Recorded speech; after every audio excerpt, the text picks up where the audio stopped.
This is episode 17 of High Fantasy, member of the Broken Terrors Network. And we actually have things to share for productivity, right, guys? Yep. Right. Yay, things. All three of us. Things are things, and we're excited for things. We're not just tall talk.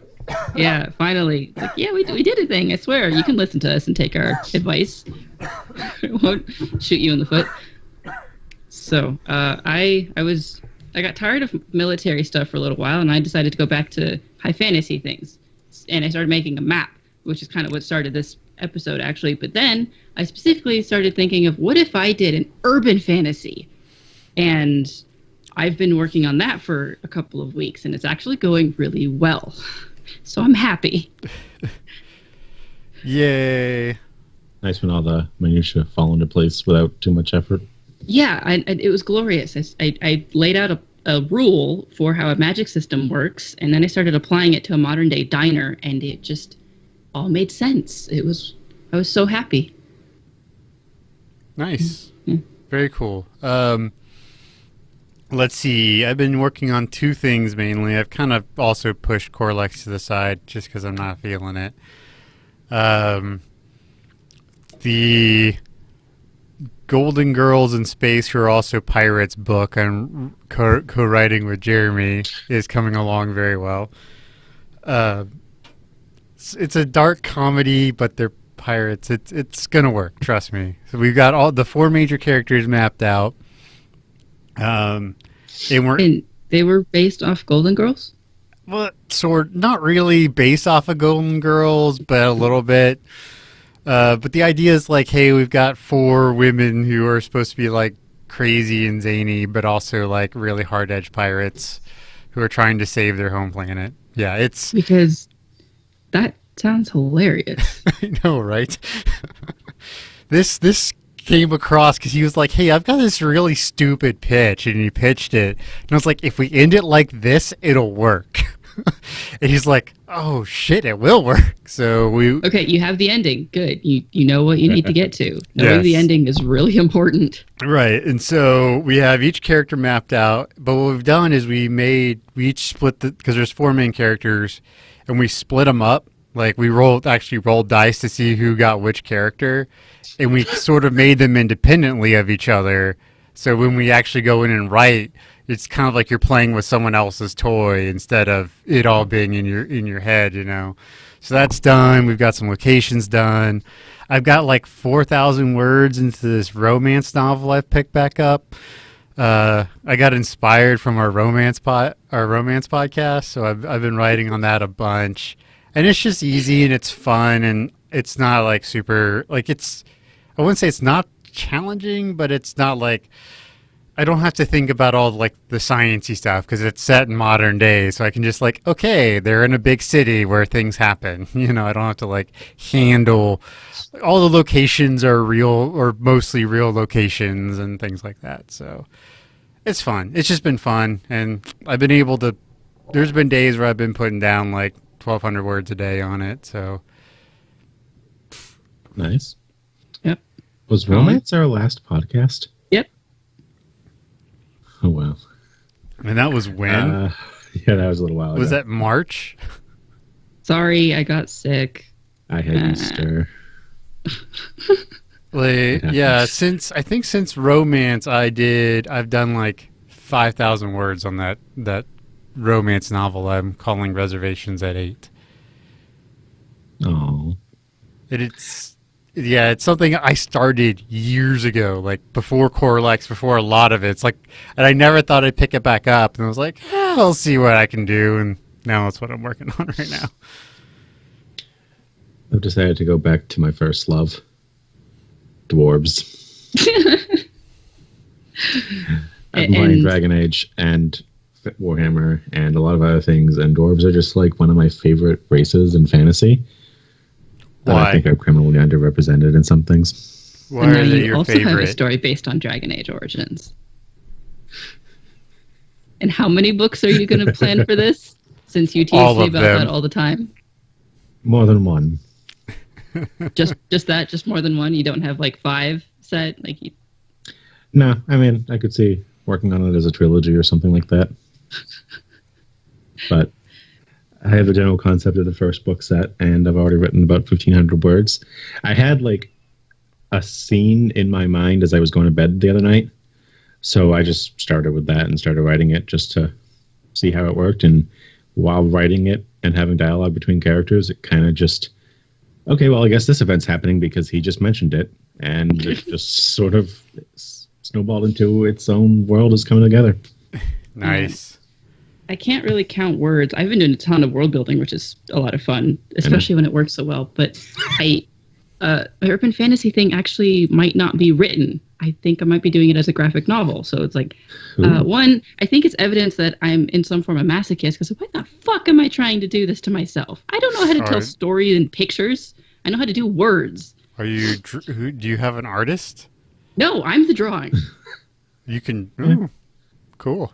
Yeah. I'm okay at drawing. I'm not the best at it. See, I think I would be much better if I had an artist and I could do things graphically as well as verbally. I think I would be I could tell much better stories that way, but I can't draw for shit. Well, it's just like this is gonna be weird, and I don't know. I'm trying to make a plan that I can like do it and do the whole process, and I need to do the outline first, and then apparently I need to do a script because that's what everyone else does, right? And then from the script I can do the images. You don't need to do anything. If you want to do it your way, do it your way. I mean, that's probably what I would do anyway, because that's like how I figure out where the panels are and what they're doing. And just people do it as a script format with like a doodle of where the panels are. It works. Yeah, I can see that. Also, Scrivener is amazing because it has a format specifically for writing comic scripts. Oh, nice. Yeah. Amazing program. Like when I first sort of came up with Corlex, it was in graphic novel version, but it never really, I just didn't have anyone who could draw it. I had a few really cool concept pieces from an artist, but she bailed on me, so. Also, it takes place in Chicago, but it's not a ripoff of Dresden, I swear. I'm still not We've made sure of it. It's not, yeah. If it is too much like Dresden, it's Colin's fault. Well, but you do have to have a call out to them, have the Blue Beetle and someone be like, hey, guess what? I have a call. It would be pretty funny if you just walked down the street and your character just noted a beat up Blue Beetle on the side and carried on with the story and never mentioned it again. I have a call out to Dresden and Reservations at 8, but it's Director Alex will stab me for it, I'm sure. I saw it. I just thought it was dumb. I was wondering. It's not stab worthy. It's just dumb. How long did it take to get to stabbing? I should have made a bet on that. Ooh, we could have a pool from our listeners, every episode. How long does it take? How many minutes? And then they all lose on that one episode that we don't do it. But all right, let's get back into our topic. It's the 000 on the roulette wheel.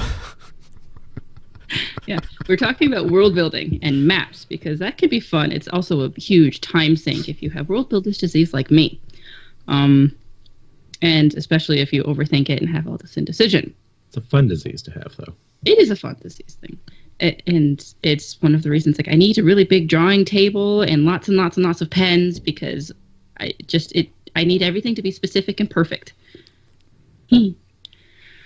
But how do you build a map? I suggest starting with the land masses or the water or whatever, without any cities or people or anything. Just think of the physical shape of shit.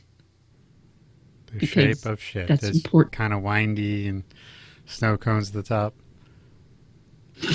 I'm not talking about a poop emoji.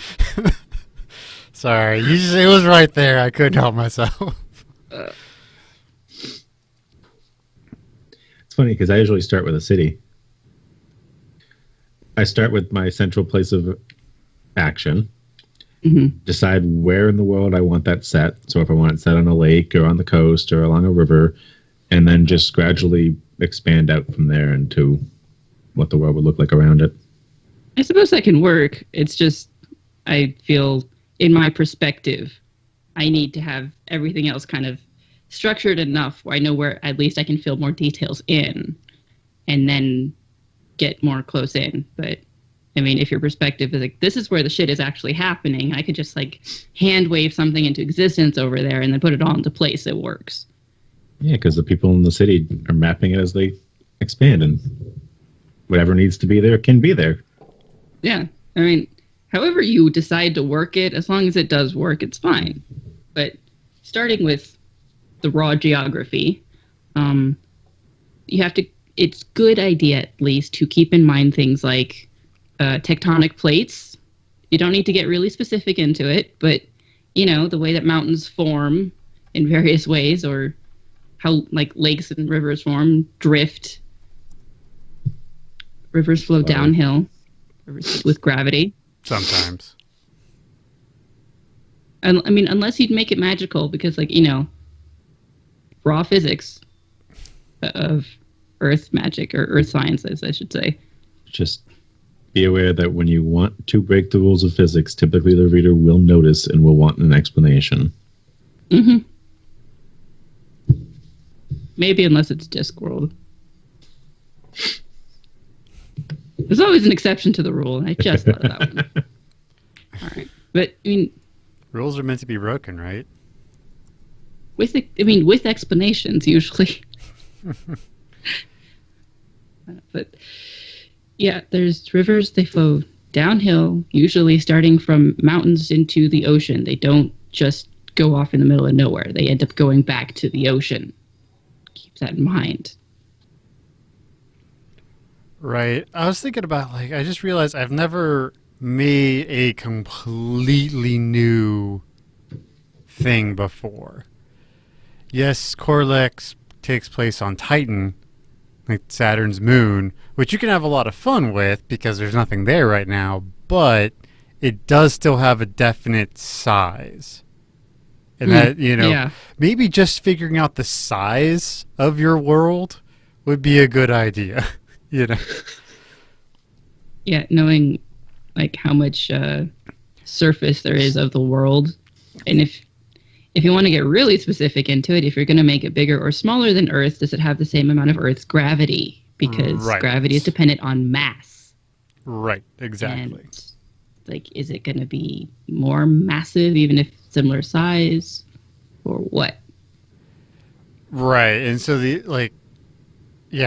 and you'd be surprised, especially if travel is a part of the story, how hard that is to actually get right. Like, that is something I have struggled with, is getting the timings down for travel speeds, because you're like, oh, it's going to take 12 hours, but then you actually do the math and you're like, well, they're moving at like 4 miles an hour. This doesn't make any sense, you know? So, yeah. The sense of scale is a really scale important is a thing. very big deal, yes. I ran into that with a fantasy series I did where they traveled from one place to the other in the first book, and it took them like 6 weeks.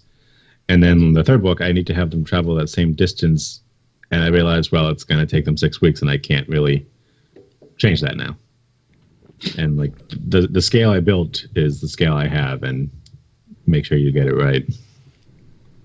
Yeah, or at least if you plot everything out beforehand, you can figure out what it needs to be.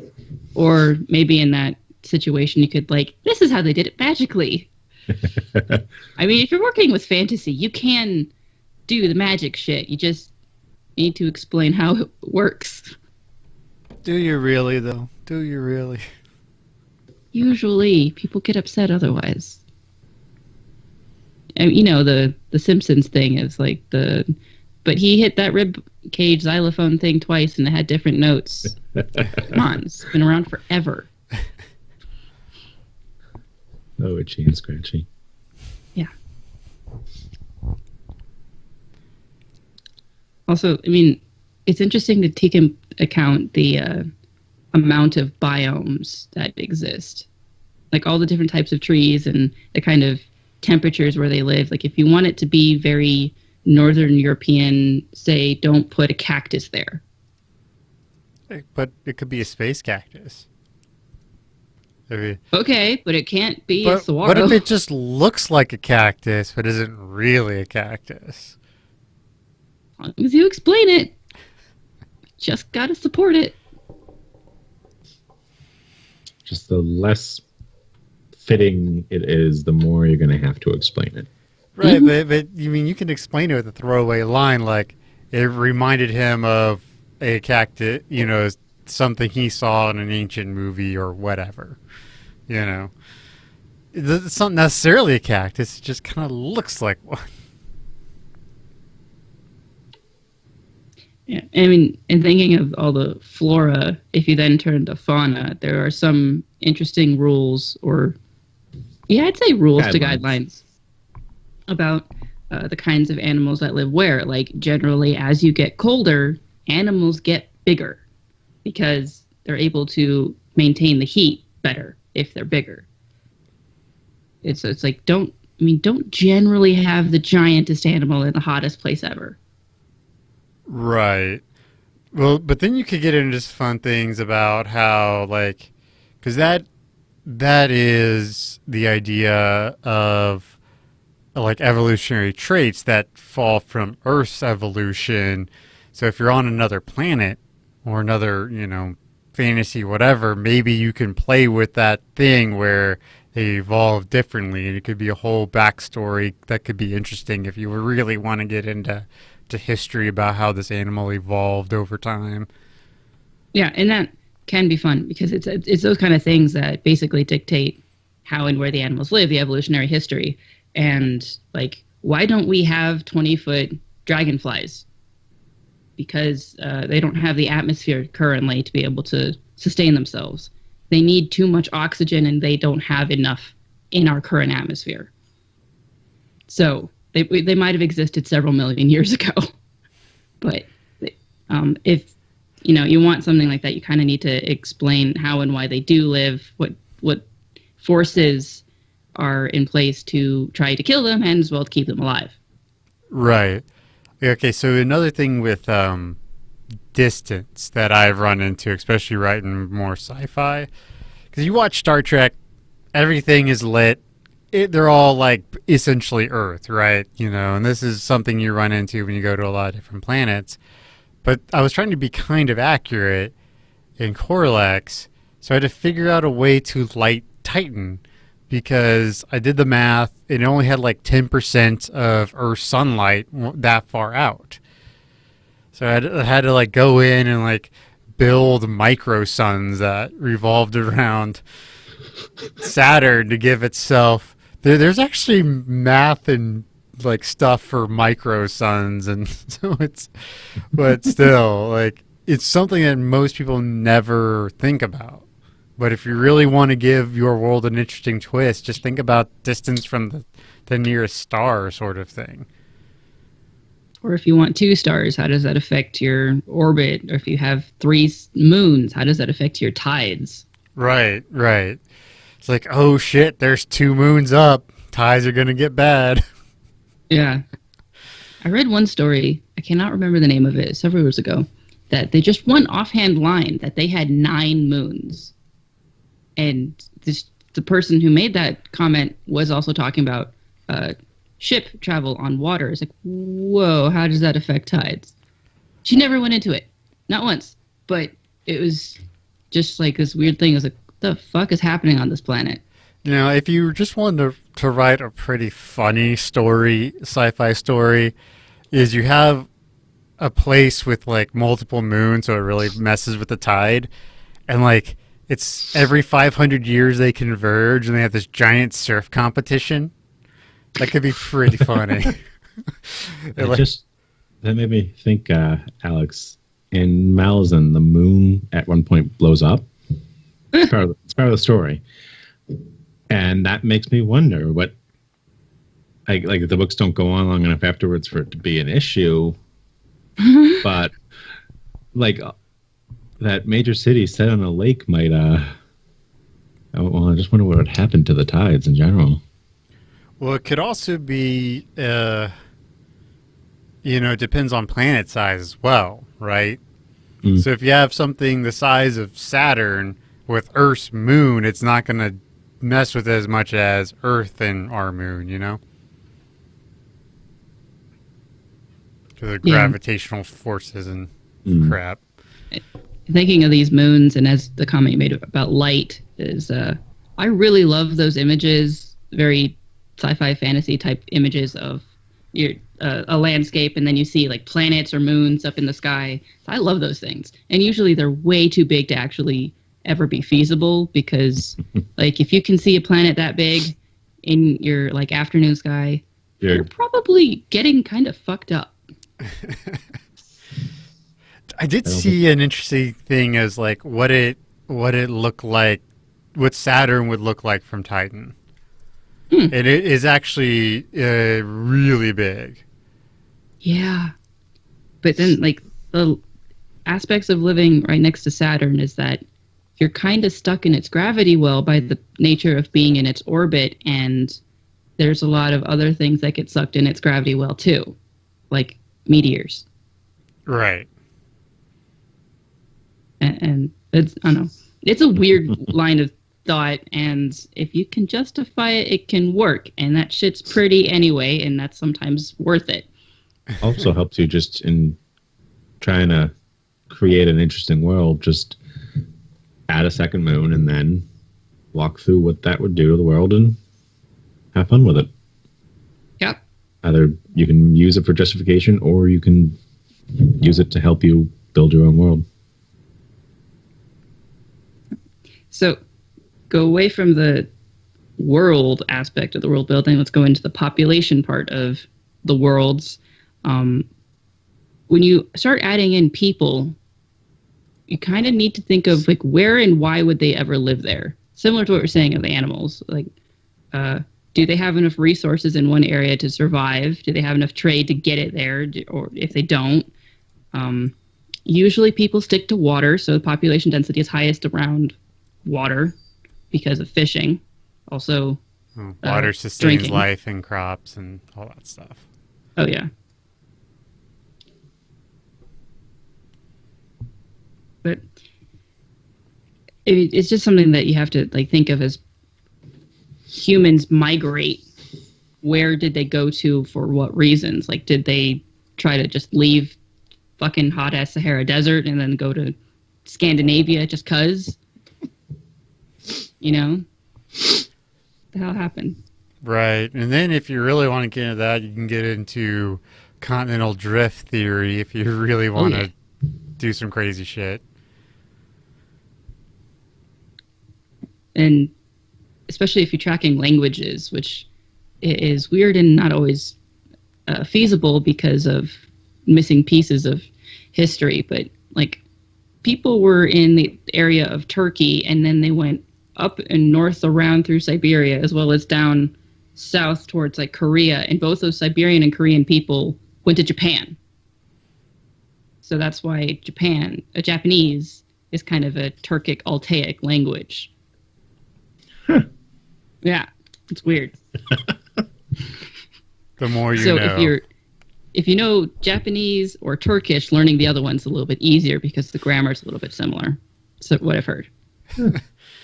Well, I'm not planning on... Well, I would like to learn Japanese, but I don't know if I'll ever get there. It's fun. It's also hard.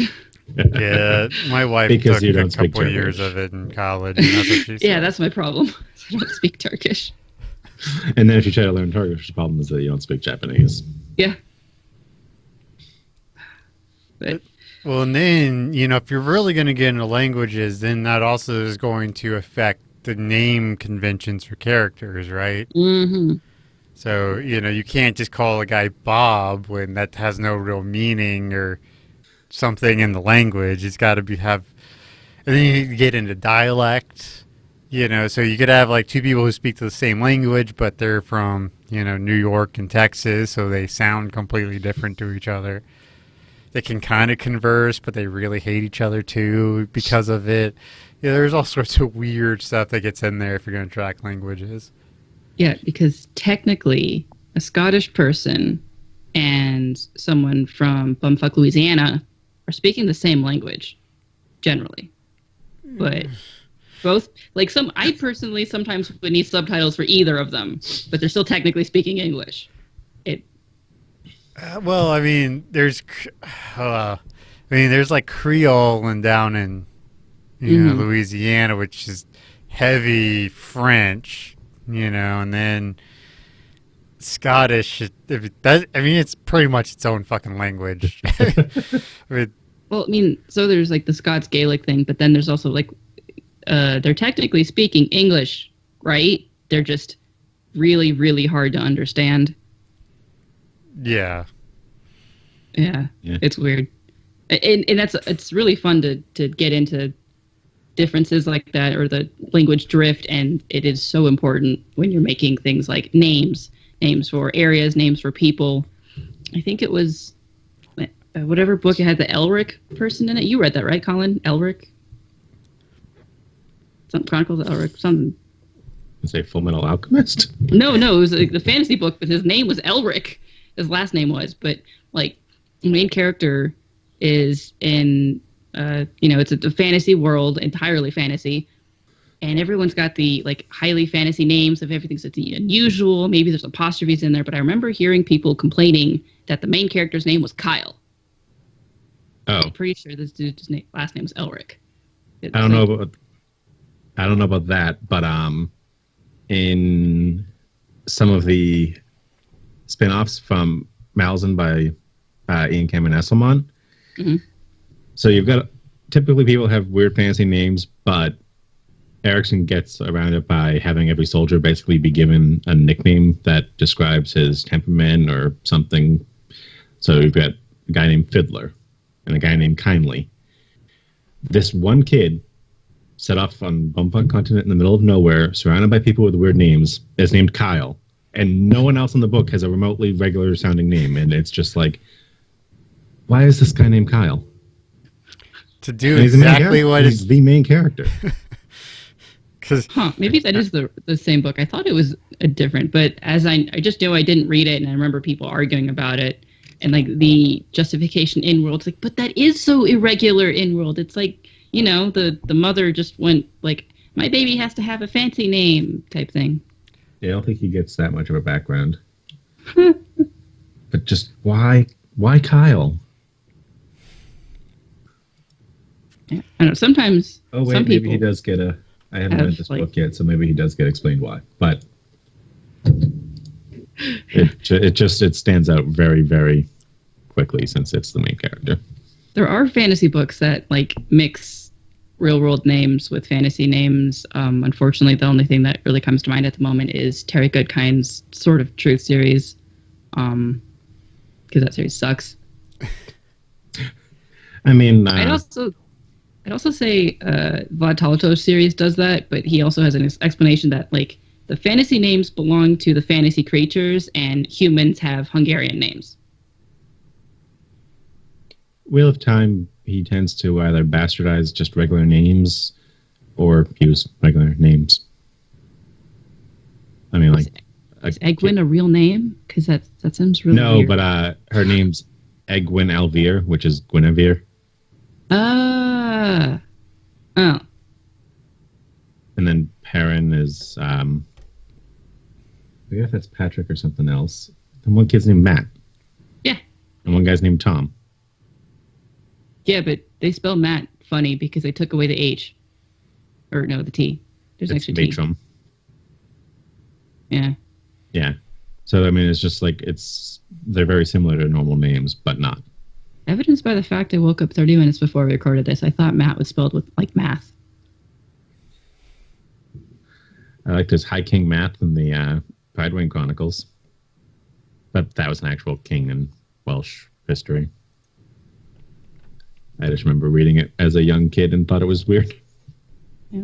I mean, one of the things when world building is it's a really simple shorthand thing to do. It's like, okay, this people in these areas are going to be German, and this people in these areas are going to be French, and those are going to be the Italians, and over there is going to be the Chinese. And you just like apply real world cultures there, and it's a shorthand basically that you don't have to put as much effort into thinking of what they sound like from just scraps. You can drop in place things. And if this is your first attempt at anything, don't feel like you ever have to do all of this, because it's too easy to get lost in the weeds, and it's why Director Alex will never finish a book.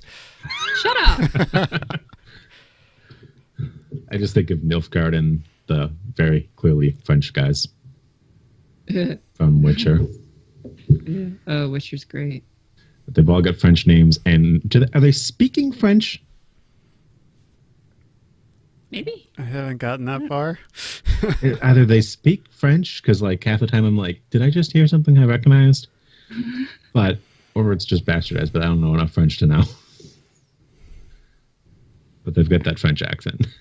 Yeah, and God, Witcher does everything amazingly though, because it's like, oh, there's kind of like the Middle Eastern people, and they're really interesting. There's kind of the more Germany people, and they're also interesting.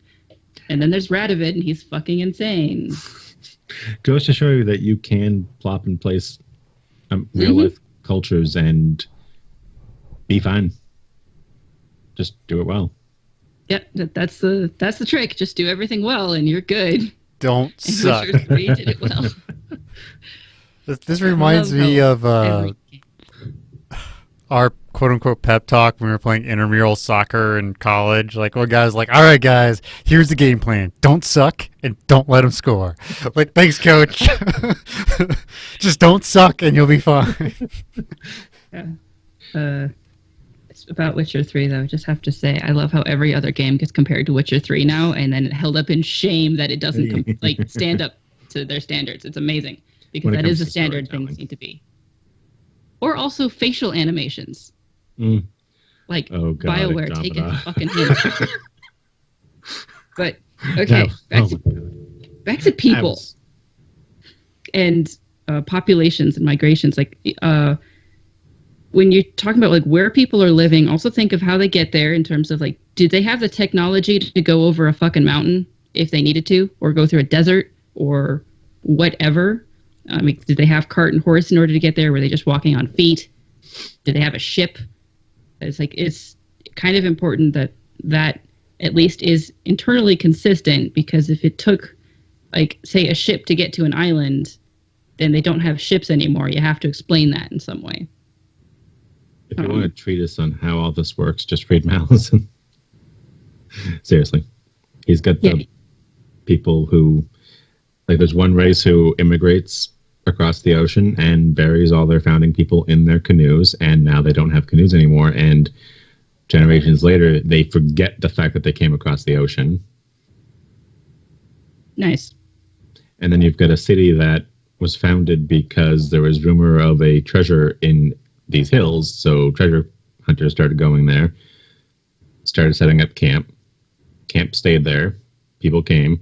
Then they discovered gas underneath the city and decided to stay there permanently.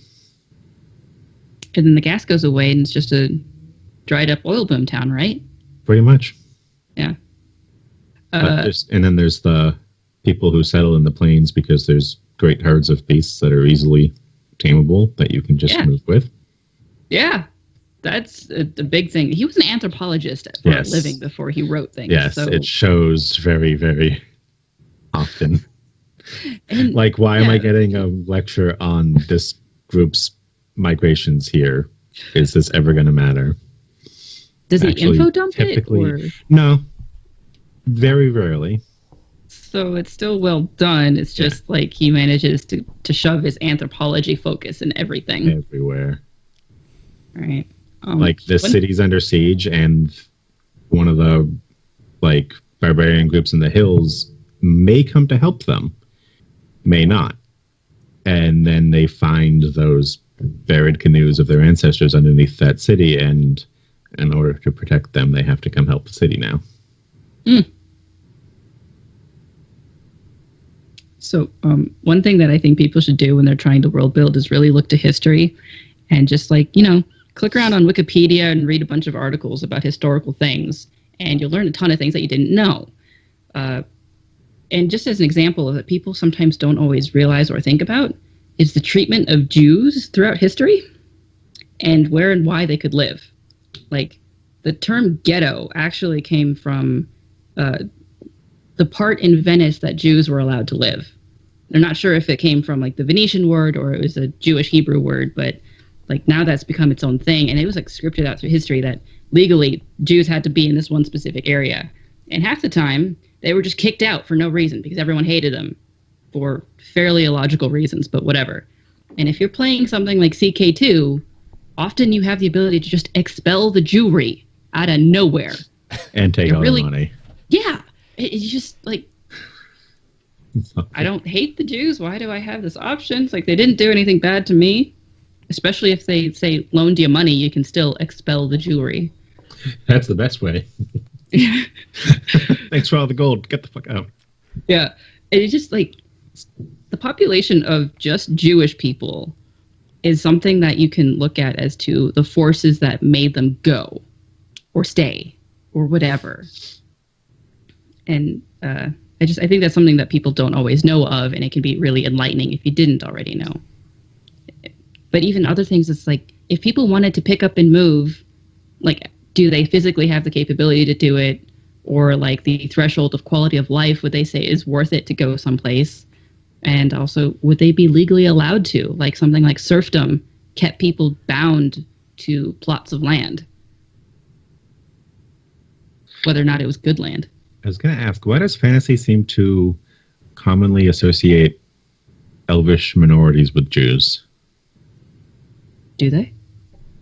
Typically, elves are the bottom rung of society, stuck in ghettos in their cities. Well, they did that in Dragon Age, but I don't... And the Scoia'tael a little bit. Well, I don't know. I don't know. Either elves really are the high fantasy superior race, or they tend to be the marginalized race. I mean, I think most of the fantasy elves that we see is very Tolkien-esque in the fact that, like, similar that you see in, like, Dragonlance or whatever, is that they're the elves off in the forest and they have their plant city and they're just, like, long-lived and snooty. Yeah, and it seems every time someone tries to urbanize them, they tend to end up the minority. And that does make sense, though, in terms of, like, they're the other. If human is normal, then those other people are going to get downtrodden. Because that's what happens all the time. Parallel for the Jews. Or any other minority, like, say, black people. Romanish, Poles. Yeah, don't be a minority, basically. Yeah. Or, try to be equitable. But that drives motivations and populations and where people go. Mm-hmm. I mean, if you want to look about population migration, how did all the black people end up in America? It's a huge, big force. Please don't burn me at the stake.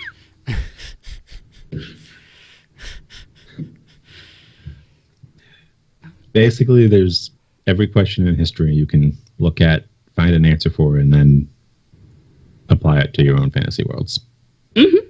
And then it'll be really interesting, and it'll be kind of good, right? Sure.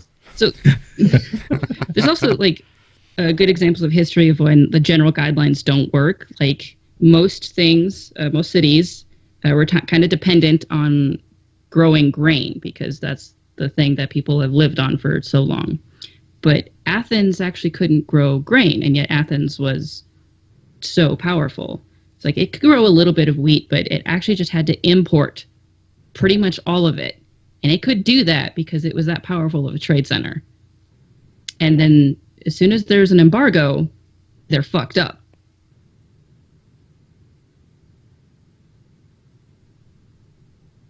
Yeah, go to history and then realize all the failings and why this happened, and then apply them into your own fantasy settings. And it's like, oh, I can just rewrite history and then it's my story. Yay.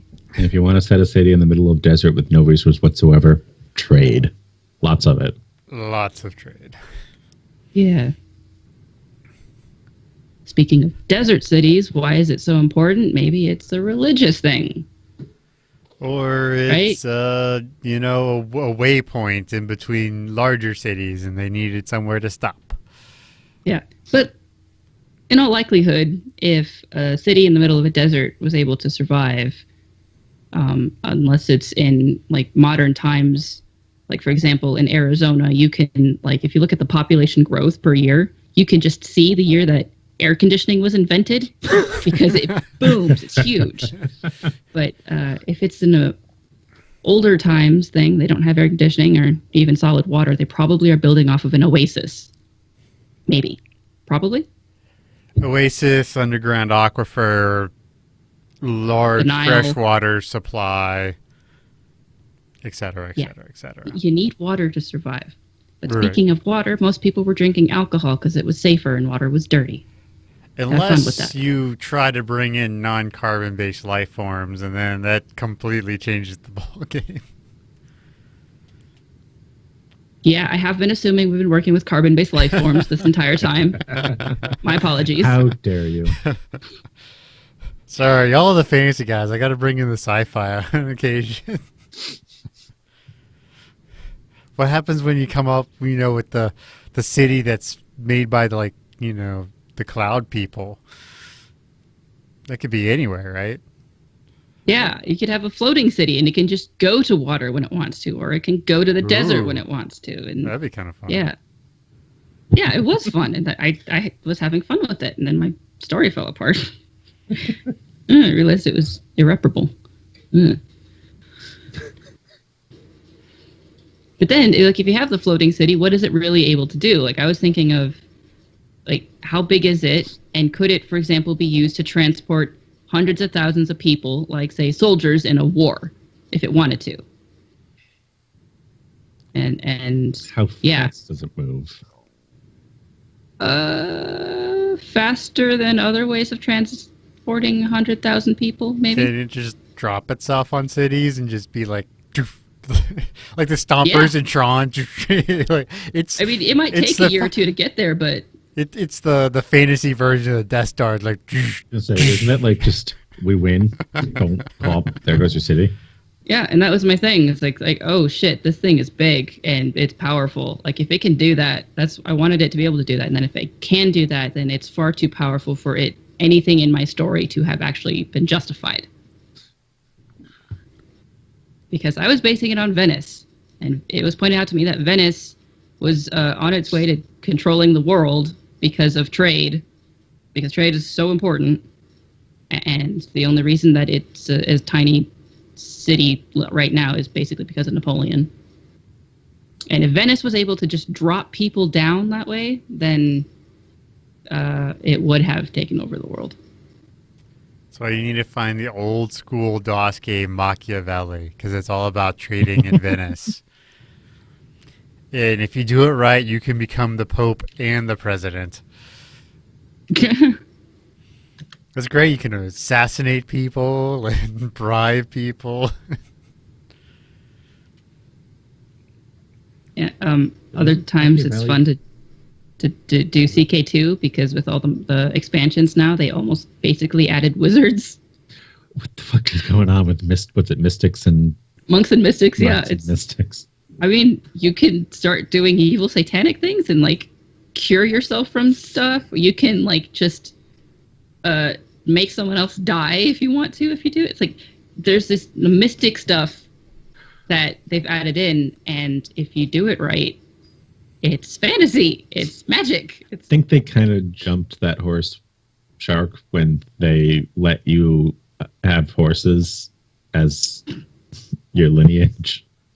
That was a very specific thing that they allowed to do because of history, that you can make your horse your counselor. If you're a lunatic, you can appoint a horse to your council. Yeah, but then doesn't he become a courtier? As a courtier, yes. And then, marry him off, and people start becoming horses through marriage manipulation. Fantastic picture, step-by-step thing of how a guy did that once on the subreddit. It was great. Yeah. Like half the world was horses. I don't think there's anything fantastic that also includes the words horse, marriage, and offspring. Frightening, sure. Interesting, yeah. You Fantastic. could have centaurs. Yeah. I mean, we've briefly talked about BoJack Horseman. That's a whole other level. I actually just rewatched that entire series. Well, It's a whole other level of weird. yes, but I still was really curious to know what the fuck happens to that baby when it's a human and an animal. There was a post on Reddit today of a pregnant woman's stomach being licked by a horse, and then a picture of a baby with a horse mask on. That's how BoJack happens. I'm sure of it. Well, I don't want to get into spoilers, but we might actually get some answers to that down the line. But it is, like, I know Malzahn addresses crossbreeding and stuff, and Crossbreeding with the Utah Raptors with swords for arms. no, but you have various. Humanity is one descendant of an ancient race, and you have several branching races, along with other humanoid races that are unrelated, that do intermingle and have children, and you get a lot of crossbreeds. It's weird, but it exists. Well, then you have to figure out the whole thing about can these people actually get together and reproduce, you know?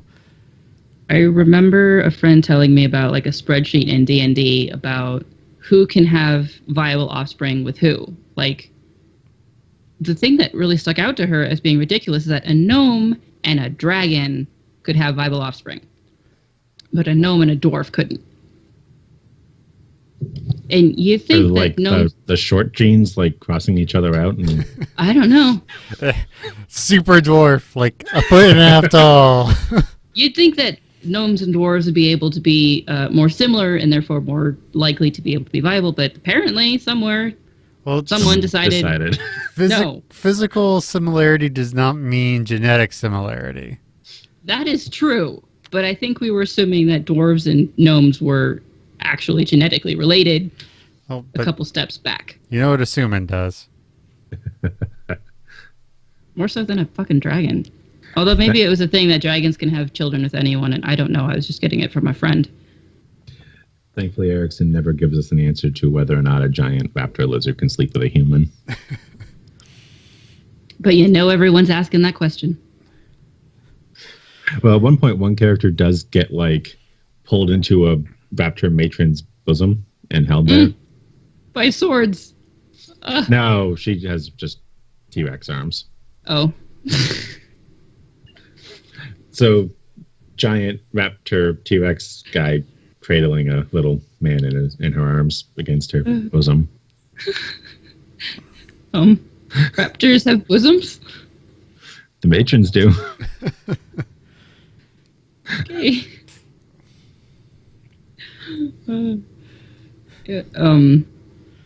Yeah, culture's a weird thing that you can use to. Obviously, you should be using it in your world building anyway for your storytelling, but you can definitely use it as to where and why people care about things. Like, why are people fighting over Jerusalem for so long? Probably a good question to ask. Yeah, and all of the conflict that it started and is still ongoing. Just one city. Why did we have All a because civil of war? Yeah.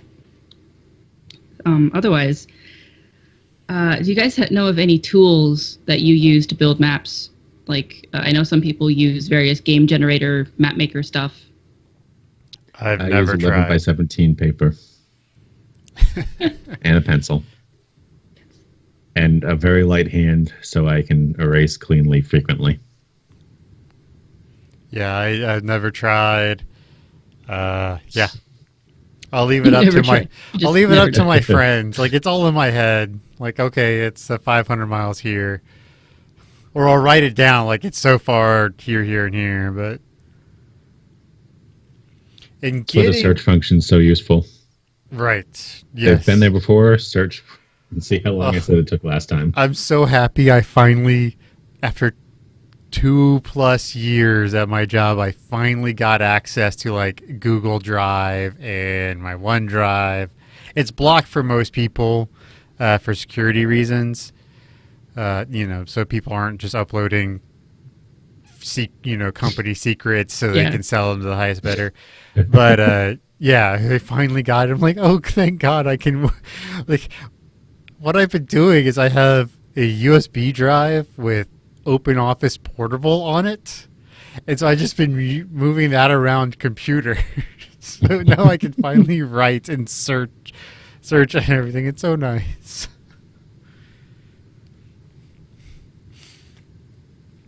Yeah, I also do mainly the paper and pencil, and then I make more permanent lines in pen, and if I dislike it, I just get to a new paper. I have tons and tons of paper around me and a huge mess at the end of it, and lots of frustration, but it's still fun. Y'all can draw. I cannot. I cannot draw. I can draw maps. That is significantly different. Because having a shaky hand is actually useful for drawing, like, lines. Lines. Yeah. See, and thinking about it now, I've never really come across a land issue in travel in my writing yet. Like, yeah, it takes time to get there, but they're going to get there. It's not like, oh no, mountains are in the way. They just get there. And then also in the space travel, there might be like asteroids, but it doesn't really need like a quote unquote map. Yeah. Not yet, anyway. Honor Harrington series takes place in space, and there's a map in the beginning of the book, and it's like, okay, there's a dot, and there's a dot, and there's a dot.